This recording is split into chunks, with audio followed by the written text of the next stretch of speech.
आपका सतनाम जो है इसकी कमाई यू काल आपकी व्यर्थ करवा देगा। क्या होगा फिर? जो सार नाम प्राप्त व्यक्ति सार कमाई पूरी नहीं कर सका और अपने आप नाम को सुचारू नहीं रख सका, वो कितना लाभ मिलेगा उसको? क्या होगा कि ये कलयुग में गोते खाता रहेगा, मनुष्य जन्म भी प्राप्त करता रहेगा। अंत समय में जब ये कलयुग का अंत होगा उस समय केवल वही व्यक्ति जिनको सारनाम प्राप्त है और वो इस भक्ति युग में मोक्ष प्राप्त नहीं कर सके, वो मनुष्य जन्म प्राप्त वहां इस कलयुग के अंत में भी रहेगा। उसको इतने मनुष्य जन्म मिलेंगे, लेकिन इतने भयंकर पीड़ाएं सहन करेगा। यहाँ पर बहुत बुरा हाल होगा, कभी अकाल गिर के मृत्यु को प्राप्त होगा, कभी कुछ होगा, कभी कोड लगेगा, यानी बीमारियां ये नो की नो रहेंगी, लेकिन मनुष्य जन्म अवश्य मिलता रहेगा।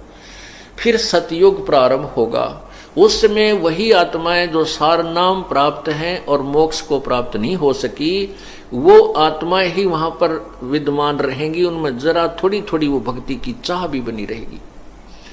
उनके घर फिर अच्छी आत्माएं और आत्माएं जो सतनाम की कमाई जो शेष रह जाती है, क्योंकि बहुत लंबी कमाई है सतनाम की, बहुत ज्यादा पुण्य आपको मिलते हैं, वो बच्चे फिर उनके घर जन्म होगा। फिर उनकी अच्छी संस्कारी हंस सतयुग प्रारंभ में जन्म होता है। और फिर क्या होता है कि जैसे कलयुग के लास्ट में क्या लिखा है कि 3 हाथ अंश 3 हाथ अंश खेच लेत कलयुग धरती का, उगे कोई ना बीज हाल कह दो पृथ्वी का। कलयुग के अंत में क्या होगा?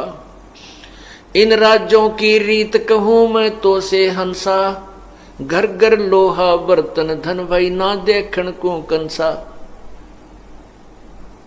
कलयुग में संत परमात्मा ने, कबीर परमेश्वर ने 250 वर्ष पहले और 600 वर्ष पहले स्वयं, और 250 वर्ष आज से 250 वर्ष पहले गरीबदास जी को यह ज्ञान दिया था। और गरीबदास साहिब जी ने उस समय अपनी अमृतवाणी में ग्रंथ साहिब में लिखा है कि इन राज्यों की रीत कहूं मैं तो से हंसा, और घर घर लोहा बर्तन धन ना देखण को कंसा। पहले कांसी के बर्तन हुआ करते, हमारे समय में उन्होंने खूब प्रयोग किए। हम जब छोटे छोटे थे तो घर में कांसी की थाली, कांसी धातु का ही, ये कटोरे बेली गिलास तक कांसी के होते थे। लोहे का स्टील का कोई बर्तन नहीं होता था। एक कढ़ाई हुआ करती गुलगुले तारण की या हलवे बनाने की। तो उसने उस समय ये लिखा था कि कलयुग में लोहा बर्तन धन हो जाएगा, स्टील के बर्तन हो जाएंगे। और आज से अगर 200-100 वर्ष पहले कोई ये कहता कि घर में लोहे के बर्तन होया करेंगे, कोई नहीं माने, नहीं झूठ बोला, बकवाद करे। लोहे के बर्तन होया करें, कभी कांसी के बर्तन, लोहे के तो अशुभ होते हैं, ऐसे कहा करते थे हमारे पूर्वज। और आज वो साची होगी। ये स्टील के गिलास, स्टील की थाली, स्टील के बेले, ये लोहे के हैं। चमची स्टील की, सारी परात स्टील की, सब स्टील लोहा हो गया। वही वाणी सत्य परमात्मा की। फिर लिखा है कि कलयुग के लास्ट में क्या होगा कि आयु घट के इस प्राणी की, मनुष्य की 20 वर्ष रह जाएगी। और 20 वर्ष में से 15 वर्ष में तकरीबन आदमी मर लिया करेंगे। जैसे 100 वर्ष की आयु मानते हैं तो 75-80 में तकरीबन इंसान मर जाता है, 90 तक तो एक आधा पहुंचे। ऐसे ही उस समय 15 वर्ष की आयु में मर जाया करेंगे, मृत्यु हो जाया करेगी। और 5 वर्ष की लड़की के बच्चे होने लग जाएंगे। ओए होए, अब वो 5 वर्ष की लड़की, और उस समय कद के रहेगा 1.5 फुट या 2.5 फुट, तगड़ा होगा 2.5 फुट का। और 15 वर्ष में वह जवान भी हो लेंगे और बूढ़े भी हो लेंगे, सारा कुछ होगा, मृत्यु के प्राप्त हो जाएंगे। उसमें लिखा है कि ना तो कोई वर्षा होया करेगी, वर्षा ऐसे होगी जैसे ओस गिरती है, इतना जो है ना प्रदूषण बढ़ जाएगा। और फलदार वृक्ष नहीं रहेंगे, कांटेदार ये झाड़ी हो जाएंगी। पीपल के भी पत्ते नहीं रहेंगे, ऐसी बिरान माटी होगी। ये मकान नहीं रहेंगे, बिल खोद करके ये मनुष्य रहा करेंगे जमीन में। तो इसे हो जाएंगे 1.5 2 फुट के, वो इतनी जगह खोद दी उसमें लोटे रहा करेंगे। तो बहुत दुर्गति होगी। कहने का भाव ये है कि फिर क्या बताया है कि 3 हाथ अंश खींच लेत कलयुग धरती का, उगे कोई ना बीज हाल कह दो पृथ्वी का। कलयुग के अंत में इतना बुरा हाल हो जाएगा धरती का, पृथ्वी का, कि 3 हाथ अर्थात 4.5 फुट तक नीचे तक उपजाऊ अंश नहीं रहेगा। आप देख रहे हो ये खाद डालने लग रहे, यूरिया पुरिया, इसकी इतना नीचे तक उपजाऊ इसका अंश कति खत्म हो जाएगा कुछ समय में के उपरांत। और उस समय कच्चा मांस खाया करेंगे मनुष्य, ओए होए सभी, और ऐसे दुर्भिक्ष गिरा करेंगे कि मनुष्य को मनुष्य खा जाया करेगा, ऐसे अकाल गिरा करेंगे। वर्षा नहीं होगी क्योंकि इतना प्रदूषण बढ़ जाएगा। फिर क्या होगा कि कलयुग के लास्ट में केवल वो फिर 10वां अवतार आएगा नीकलंक नाम तय, और घनी मनुष्यों को जिनकी कोई मर्यादा नहीं रहेगी, ना वो राम नाम न चाहते होंगे, उनको ऐसे काटेगा जैसे किसान खेत में उगे हुए अड़ंगे न काटा करे, खरपतवार को काटता है, ऐसे इनको खत्म करेगा। उस समय केवल वो हंस बचेंगे जो वर्तमान में जिनके पास सार नाम होगा, ले लिया और वो पार ना होंगे, सतनाम ले लिया और वो पार नहीं हो पाए। केवल वो हंस मनुष्य जीवन में होंगे तो वो इतने ही, लेकिन उनमें भक्ति की चाह फिर भी बनी रहेगी, वो शेष रहेंगे। फिर एक वो ऐसे स्थानों पर उनको जन्म देगा प्रभु, क्योंकि कहते हैं जो बच्चा गौ की नजर में यूं साईं को संत, और भक्तों के पीछे फिर वो भक्त वत्सल भगवान। उनको ऐसे स्थानों पर जन्म देगा, ऊंचे पहाड़ी क्षेत्रों में। और फिर इस पृथ्वी का जो एंड कलयुग का अंत होगा, इतनी जबरदस्त वर्षा होगी कि पूरी पृथ्वी पर सैकड़ों फुट जल खड़ा हो जाएगा, ऊपर के पहाड़ी क्षेत्र को छोड़कर। तो फिर क्या होगा कि जो पृथ्वी का उपजाऊ अंश समाप्त हो गया था, अब वो जल से, वो जो अंदर का विष है पृथ्वी का, जो खाद खूद डाले वो बाहर आएगा, ऊपर आ जाएगा जल के ऊपर। धीरे धीरे वो जल सूखेगा, फिर पूरी पृथ्वी पर बाग, ये वृक्ष ही वृक्ष उग जाएंगे, बहुत जबरदस्त वन होंगे। फिर ये प्रदूषण जो कार्बन डाइऑक्साइड की अधिकता हो जाएगी वो खत्म होगी, वो वृक्ष उसको खत्म करेंगे, ऑक्सीजन के भंडार इस क्षेत्र में फिर भर दिए जाएंगे, और फिर सतयुग प्रारंभ होगा। पूरी पृथ्वी पर जंगल ही जंगल होंगे, फलदार वृक्ष होंगे, बहुत पुण्यात्माओं का जन्म होगा, और प्रभु अपनी कृपा से उनको बहुत ज्यादा लाभ देगा। तो फिर वो रगड़ा शुरू हो गया। फिर अच्छे पुण्यात्मा जो अब भक्ति नहीं कर पाएंगे, नाम उनको मिल गया है, तो फिर मनुष्य शरीर होगा, फिर राजा बन जाएंगे, फिर स्वर्ग में जाएंगे, फिर नरक में आएंगे, और फिर 84 लाख, फिर इसी तरह इस चक्कर में पड़े ही रहेंगे। अब क्या होगा कि जिनको सारनाम प्राप्त है उनके ऊपर रहम करता है प्रभु, वो पार नहीं हुए। तो यहाँ एक ब्रह्मांड में उस परमात्मा ने अपना एक राजदूत भवन बना रखा, वो गुप्त है। तो उन प्राणियों को वहां रख लेगा, उस अपने लोक में जो एक ब्रह्मांड में प्रभु का है। तो फिर उनको रिजर्व कोटे में रखेगा, उनके पुण्यों को बचा के रखेगा, क्योंकि परमात्मा के उस स्थान पर प्राणी के अपने पुण्य नहीं अक्षीण होते, प्रभु के भंडार से वो आहार करता रहता है। और उसको फिर इस कलयुग में जो फिर चतुर्युग के जो चतुर्युगी होती है, इसके कलयुग में जो भक्ति युग आता है, उसके आसपास उसको वहां से जन्म दे देता है। तो आज जो पुण्यात्मा प्रभु के चरणों में ये आ रही हैं, ये वही प्राणी हैं, उनको परमात्मा ने अब यहाँ पटक दिया है दोबारा तुम्हारे को। और आप वही पुण्यात्मा हैं जो परमात्मा के चरणों में आ रहे हो, जो किसी पिछले कलयुग में, इस कलयुग में ही आकर के ये सारी कहानी प्रारंभ होती है, जो जीव मोक्ष होने का सुअवसर प्राप्त होता है। तो उसको हम चूक गए थे, तो फिर हमारा ये परमात्मा पुनर्जन्म देता है। जैसे परमात्मा खुद आए, फिर क्या करते हैं, कितने दयालु हैं। आज से 600 वर्ष पहले परमात्मा आए और आप लोगों को, हमारे को पहले ही जन्म दे दिया। 600 साल पहले भी आप लोग विद्यमान थे, आपका जन्म था।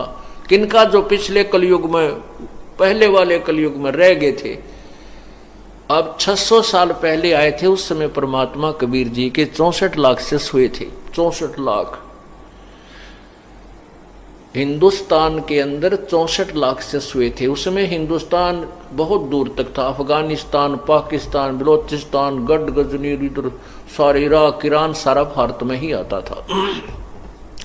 तो उस सारे भारतवर्ष में 64 लाख शिष्य प्रभु के हुए थे और मालिक को पता था कि पार नहीं हो सकेंगे, क्योंकि अब ये जो नकली संत हैं ये इनको मेरे तक नहीं पहुंचने देते। लेकिन परमात्मा ने अपनी समर्थता से आप लोगों को, यानी उस समय जो उत्पन्न थे, जन्म था, इतने सुख दे दिए, उनके दुख दूर कर दिए, उनको मालो माल कर दिया, जिस कारण से लाखों लोग, 64 लाख शिष्य हो गए थे। को रिश्तेदारों को बुला लाओ थे, आ जाओ भगवान आ रहा है, और इतने सुख हो जाते हैं, नाम लेते ये ठाठ हो जाते।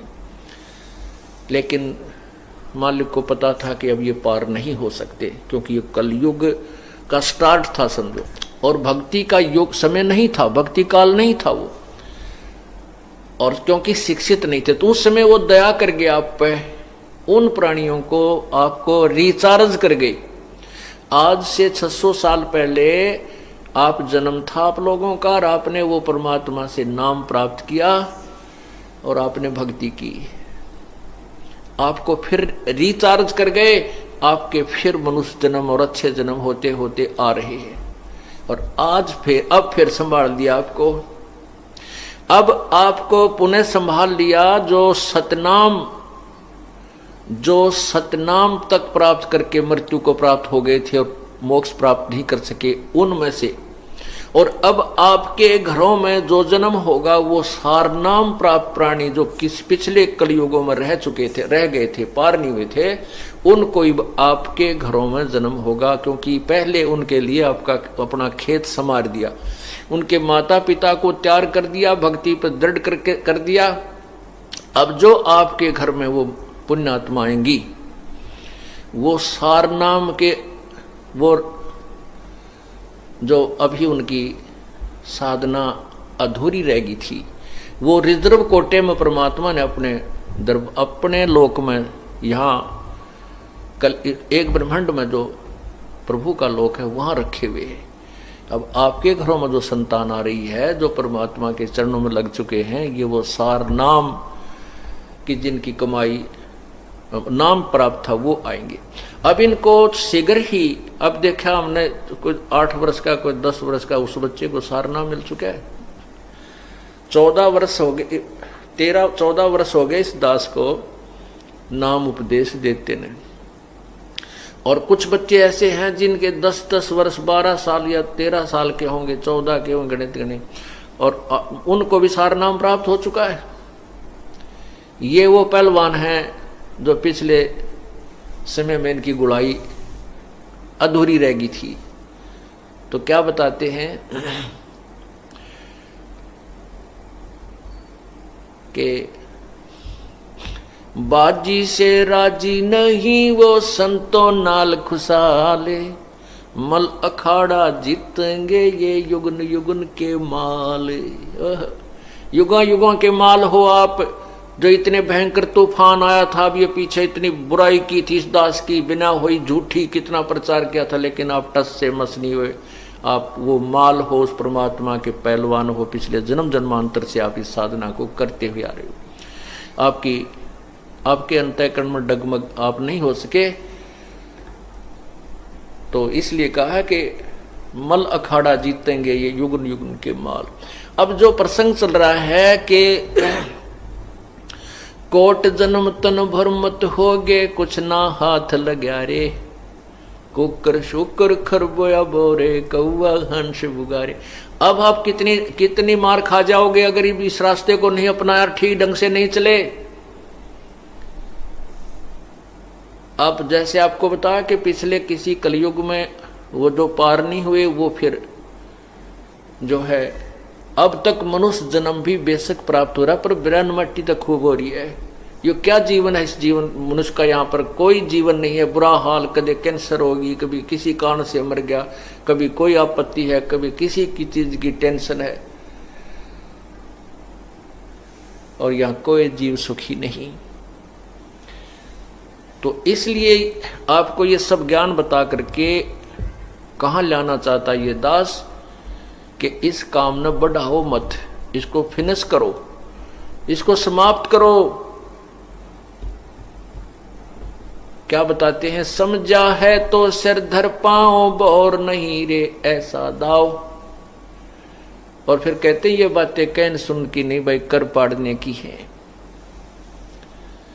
इस ज्ञान से आपको डर बनेगा कि हे भगवान, ये तो बहुत बड़ा बखेड़ा, जे इब के पैर फिसल गया तो ना जाने कहां जाकर के गिरोगे।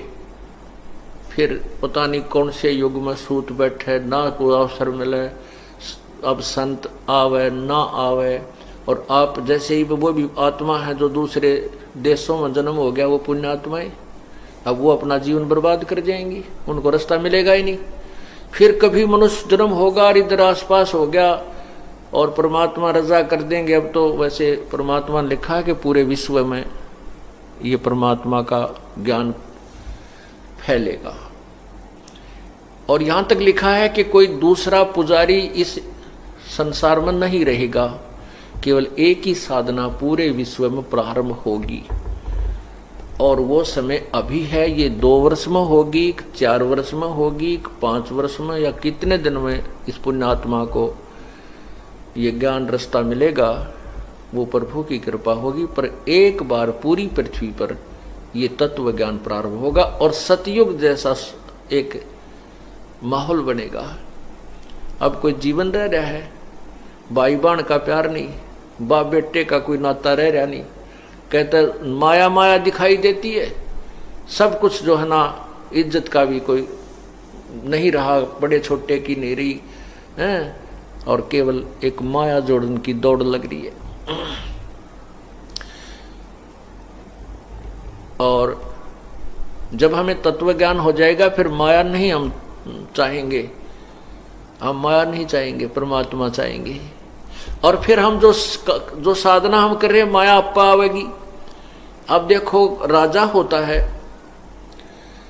राजा भी जब दुखी हो जाता है, उसके कहीं ना कहीं कोई आपत्तियां आ रही हैं, कोई घर में दुख है, तो वो भी परमात्मा से आशा करता है, संतों के पास जाता है, उनसे अपने जंतर मंतर अनुष्ठान कोई विधि पूछता है, मेरे राज्य में सुख हो, मेरे घर में सुख हो, ऐसे कोई वर्षा हो।